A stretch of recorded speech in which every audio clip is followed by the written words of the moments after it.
बिस्मिल्लाहिर्रहमानिर्रहीम। अजीम कौम की माओं, बहनों, बुजुर्गों और नौजवानों, अस्सलाम वालेकुम। माह रमज़ान का चांद नज़र आ गया है, आपको मुबारक हो।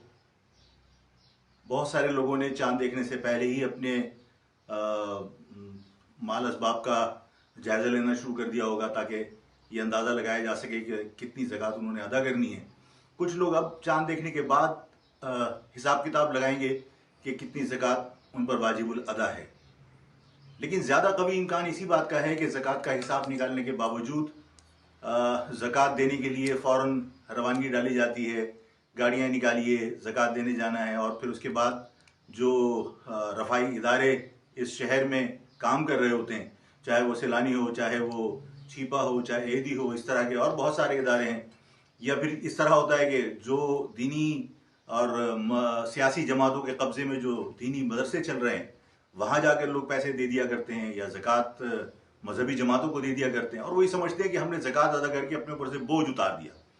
मैं आपको ये समझाना चाहता हूँ, गुजारिश करना चाहता हूँ कि ज़कात बोझ नहीं है, बल्कि एक बहुत बड़ी जिम्मेदारी है। बहुत जिम्मेदारी के साथ इसकी अदायगी होनी चाहिए।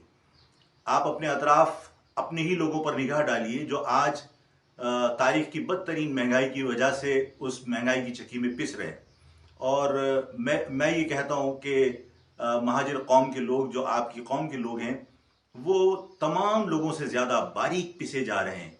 उसकी वजह ये है कि वो सिर्फ महंगाई की चक्की में नहीं पिस रहे, बल्कि वो अज़बियत की चक्की में भी पिस रहे हैं। और इस मुतासिबाना हिकमत अमली की वजह से हुकूमतों की महाजिर नौजवानों को रोज़गार से महरूम रखा गया है। उन्हें कारोबार के मौके मैसर नहीं है, यहाँ की गैर मुकामी इंतज़ामिया की वजह से। नतीजतन वो लोग बहुत छोटे छोटे से काम करके अपने घरों के रोज़गार, घरों के अखराजात पूरे करने की कोशिश कर रहे हैं। मिसाल के तौर पर आला तालीमी याफ्ता लोग मोटरसाइकिल के ऊपर बाइकिया का काम कर रहे हैं, बहुत सारे लोग फूड पार्टी का काम कर रहे हैं, डॉक्टर्स, इंजीनियर्स चाय के धाबे लगाकर और फ्रेंच फ्राइज बेचकर अपने घर वालों का गुजारा कर रहे हैं। ये सारी सूरत हाल आप लोगों के सामने है, और इनसे ये तवक्को रखना कि बाकी लोगों की तरह ये किसी सिग्नल पर खड़े होकर गाड़ियों के शीशे खटखटाएंगे, ये मुमकिन नहीं है।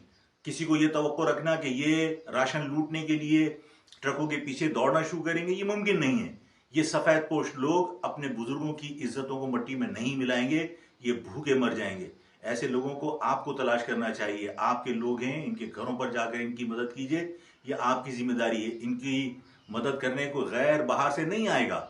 और मैं इन हालात के अंदर यही गुजारिश करना चाहता था कि अहद कीजिए, अल्लाह को गवाह बनाकर, अल्लाह को हाजिर और नाजिर जानकर इस बात का अहद कीजिए कि आपका एक रुपया ज़ाया नहीं होना चाहिए, और आपका एक रुपया हो या एक पाई, वो आपके अपने लोगों पर खर्च होनी चाहिए। अपने लोगों की मदद कीजिए, ये अल्लाह को गवाह बनाकर अहद कीजिए। मैं अल्लाह से दुआ करता हूँ कि अल्लाह ताला हम सबको दुरुस्त फैसले करने की तौफीक अता फरमाए, और अल्लाह ताला इस पाकिस्तान के अंदर इस महाजर कौम की शान और शौकत को हमें वापस लौटा दे। आमीन।